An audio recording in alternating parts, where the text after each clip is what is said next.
Justice for Vipin Bhati, justice for Vipin Bhati. Greater Noida का एक ऐसा मामला जो दहेज उत्पीड़न को लेकर शुरू हुआ था, अब न सिर्फ चर्चाओं में है बल्कि रोज नए खुलासे हो रहे हैं। एक न्याय की गुहार जो शुरू हुई थी जस्टिस फॉर निक्की के लिए, लेकिन अब ये जस्टिस फॉर विपिन भाटी पर आ चुकी है। जी हाँ, जिस पति पर ये आरोप लगे थे कि उसने ही अपनी बीवी को जला दिया, अब सोशल मीडिया पर उसी पति के लिए न्याय की गुहार लगाई जा रही है। इसके पीछे के तमाम बड़े रीजन सामने आए हैं और जो मुख्य रीजन है वो हाल ही में सामने आया है। दरअसल नोएडा की पुलिस ने, ग्रेटर नोएडा की पुलिस ने फोर्टिज हॉस्पिटल के उन डॉक्टरों के बयान लिए हैं जिन डॉक्टरों के पास उस वक्त निक्की को लाया गया था जिस वक्त निक्की आग में झुलस गई थी।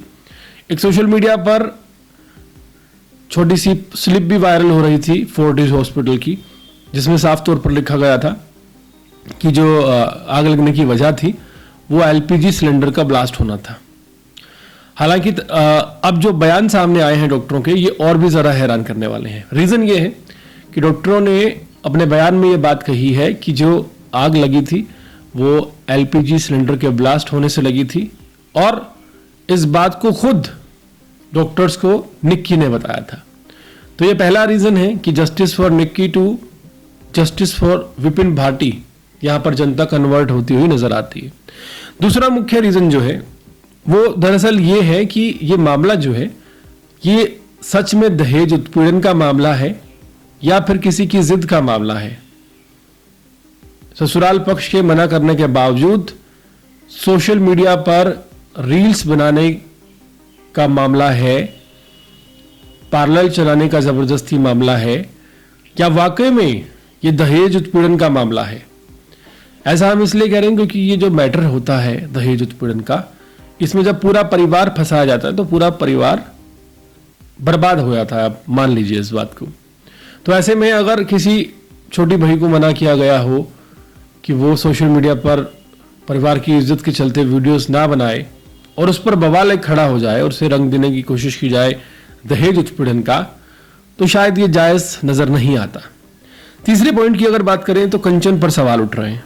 कंचन जो कि निक्की की बहन है, वीडियो जिस वक्त आग लगी हुई थी उसकी छोटी बहन को या पीटा जा रहा था, उस वक्त वीडियो बनाना ज़रूरी था या फिर उस वक्त बहन को बचाना ज़रूरी था? एक बहुत बड़ा सवाल है। अगर आपके सामने आपका सगा भाई या बहन किसी के द्वारा जलाया जा रहा होगा तो आप क्या करेंगे? उसका पूरा वीडियो बनाएंगे और वो भी अधूरा वीडियो बनाएंगे या फिर तमाशा देखते रहेंगे? एक बहुत बड़ा सवाल ये है जो कि तमाम बयान सामने आने के बाद खड़ा हुआ। सबसे बड़ी बात कि पेट्रोल से आग लगी थी या फिर एलपीजी सिलेंडर से आग लगी थी। जो रिसिप्ट वायरल हो रही है फोर्टिज हॉस्पिटल की, उस रिसिप्ट के आने के बाद भी तथ्य बदल गए और अब जो डॉक्टरों के बयान लिए गए हैं उनसे भी तथ्य बदले हैं कि खुद निक्की ने कहा था कि एलपीजी सिलेंडर ब्लास्ट हुआ है। अब अगले पॉइंट की बात करते हैं। सबसे बड़ा सवाल निक्की की बहन पर है। कंचन ने, जो कि निक्की की बहन है, उससे बड़ी है, एक वीडियो शेयर किया जिस वक्त ये घटना हुई। उस वीडियो में अगर आप गौर से देखें तो जो कपड़े पहने हुए हैं उसकी सास ने, कंचन की सास या निक्की की सास कह लीजिए, वो लोई है यानी कि सर्दियों के कपड़े हैं। और परिवारजनों को आरोप है कि जो वीडियो है 2024 जनवरी की है। उस वक्त एक लड़ाई हुई थी सोशल मीडिया पर रील्स बनाने को लेकर, एक विवाद घर में हुआ था जिस पर विपिन से झगड़ा भी हुआ था और विपिन की जो माँ है वो विपिन को मार रही थी, वो बहू को नहीं मार रही थी। तो हैरानी की बात यह है कि इस वीडियो को अभी का प्रेजेंट का बनाकर पेश किया गया और जिन लोगों ने भी शेयर किया इस वीडियो को, उन लोगों ने ये देखने की कोशिश नहीं की कि ये वीडियो में जो लोग हैं उन्होंने सर्दियों के कपड़े पहने हुए हैं। तो यहां पर ये झूठी वीडियो साबित हो चुकी है। वहीं निक्की की जो भाभी है उसने पूरे परिवार की पोल खोल दी। जहां निक्की और निक्की की बहन कंचन कह रहे हैं कि दहेज हमसे मांगा जा रहा था, हमें दहेज के लिए उत्पीड़न किया जा रहा था। 2009 में वो बता रही है कि शादी हुई थी। वहीं निक्की की भाभी मनीषा भाटी का कहना है कि उसे दहेज के लिए ना सिर्फ प्रताड़ित किया गया, बल्कि उसे घर पे बैठा दिया गया। तकरीबन 9 सालों में, 8 सालों में वो कुछ ही महीने अपने ससुराल में बिता पाई। और सबसे ज्यादा हैरानी की बात यह है कि मनीषा भाटी का कहना है कि जो घर वाले हैं निक्की और कंचन के, जो भाई है रोहित, उन्होंने दहेज के लिए ना सिर्फ गाली गलौज किया, उत्पीड़न किया, बल्कि उनके परिवार पर गोली भी चलाई। तो ये एक बड़ा बयान लगातार सामने आया, जिसके बाद लोग सोचने पर मजबूर हो गए कि ये मामला क्या है। जो लोग दहेज उत्पीड़न का आरोप लगा रहे हैं, जो लोग ये कह रहे हैं कि हमारी बेटियों से दहेज मांगा गया, दहेज के लिए उन्हें प्रताड़ित किया गया, दरअसल वो पहले एक लड़की को बुरी तरह दहेज के लिए प्रताड़ित करके बैठे हैं। और सबसे बड़ी बात यह है कि जो लड़कियां हैं उनका विवाद क्या था, दहेज का ही था या फिर सोशल मीडिया पर विवाद था, वीडियोस ना बनाने की बात थी। क्योंकि अगर कोई वीडियो बनाने के लिए मना करता है, उस पर लड़ाई होती है और इसे रंग दे दिया जाए दहेज उत्पीड़न का और एक गंभीर धारा लगा दी जाए, तो यह बहुत बड़ा सवाल है। सबसे बड़ा सवाल यहां पर यह है कि विपिन उस वक्त मौजूद नहीं था जिस वक्त ये अग्निकांड हुआ। विपिन बाहर अपनी गाड़ी धो रहा था, जिसका एक सीसीटीवी फुटेज सामने आया है, और वो गाड़ी छोड़कर गया।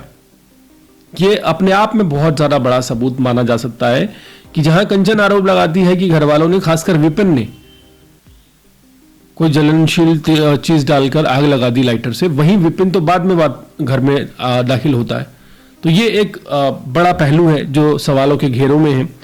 फिर अगर बात की जाए एक और बात, जिस तरह से प्रेशर में आकर ग्रेटर नोएडा पुलिस ने एक एनकाउंटर कर दिया, एक मैप शो हो रहा है, उसमें अपने आप साफ तौर पर देख सकते हैं।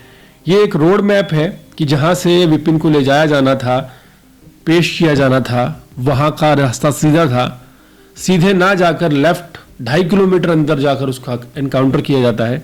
कोई लॉजिक नजर नहीं आता। इस बात से ये साफ हो जाता है कि विपिन भाटी का जो एनकाउंटर किया गया वो साफ तौर पर गलत किया गया। हालांकि अगर ये बातें सही होती, अगर वाकई में इतना गलत एक लड़की के साथ किया गया होता, तो शायद जनता इस एनकाउंटर को भी गलत ना मानती। लेकिन यहां पर मैटर बदलता जा रहा है, हर पल बदलता जा रहा है। और सबसे बड़ी बात है कि जो मैटर बदल रहा है, ये तथ्यों के साथ बदल रहा है। ये मैटर किसी दबाव में, किसी प्रेशर में, किसी आप कह सकते हैं लहर में नहीं बदल रहा। तथ्य नए नए आते जा रहे हैं, जुड़ते जा रहे हैं और खुलासे होते जा रहे हैं। विपिन के आसपास के लोग जो हैं, उनके तमाम बयान सामने आए हैं। आपने सोशल मीडिया से लेकर मेन स्ट्रीम मीडिया तक देखे होंगे। उनका साफ तौर पर कहना है कि फैमिली बहुत अच्छी थी, लेकिन विपिन शराब पीता था, शराब का आदी था, लड़कियों से 2-4 रिलेशन भी रहे होंगे। लेकिन अगर बात की जाए उस दिन की, तो उसने ये कृत्य जो है नहीं किया। ये साफ तौर पर आस पड़ोस के लोगों का कहना है। लेकिन इसी बीच जो सबसे बड़ा सवाल है वो ये है कि जो लोग दहेज उत्पीड़न की दुहाई दे रहे थे, जो लोग ये कह रहे थे कि उनकी बेटी को मारा गया है और दहेज के लिए जला दिया गया है, वो किसी और की बेटी को सता रहे थे एक लंबे अरसे से। और शायद यही वजह है कि तथ्य जो है वो खुलकर सामने भी आ रहे हैं। जिस तरह से शुरुआत में हमें भी लगा, आपको भी लगा होगा, किसी ने भी वो वीडियो देखी होगी, उसका दिल पसीज गया होगा कि आज 25वीं सदी में ऐसे लोग हो सकते हैं जो दहेज के लिए लड़की को जला के मार दें। लेकिन सवाल यह है कि मनीषा भाटी खुद इल्जाम लगा चुकी हैं कि कंचन और निक्की ने उनके ऊपर अपने घर में हमला करने की कोशिश की। नए नए तथ्य और सभी तरह की बातें सामने आ रही हैं। सवाल यह है कि ये जो दहेज उत्पीड़न का कानून है, इस कानून का इस्तेमाल एक हथियार की तरह क्यों किया जाता है? अगर झगड़ा सिर्फ सोशल मीडिया पर रील्स बनाने को लेकर था, या फिर झगड़ा जो था वो महज पार्लर ना चलाने देने को था, तो विवाद इस पर होना चाहिए था, बात इस पर होनी चाहिए थी। इस तरह की मनगढ़ंत कहानियां शायद गढ़ने की जरूरत नहीं थी। लेकिन अब जिस तरह के खुलासे हो रहे हैं, कहना गलत ना होगा कि जस्टिस फॉर निक्की की जो बात चली थी वो जस्टिस फॉर विपिन भाटी पर आकर अटक गई है, जिसके पीछे की तमाम वजहें तकरीबन 10 पॉइंट्स में मैंने आपको समझाई हैं। इसी वजह से ये पूरा का पूरा माहौल जो है बदल गया है। इस पूरे मामले को, जिसको दहेज उत्पीड़न का नाम दिया गया, हालांकि निक्की के साथ जो हुआ वो गलत है, ऐसा अगर उन्होंने किया है तो नहीं करना चाहिए था, किसी और ने उनके साथ किया है तो भी नहीं करना चाहिए था। मैटर ऑफ इन्वेस्टिगेशन है सब कुछ। लेकिन तथ्य जो सामने आ रहे हैं वो एक बात तो जरूर कहते हैं कि यहां पर फंसाने की तो कोशिश किसी को की गई है और चीजें उतनी क्लियर नहीं रही जितनी शुरुआत में बताई गई। पूरे मामले पर क्या राय है, कमेंट सेक्शन में जरूर बताएं।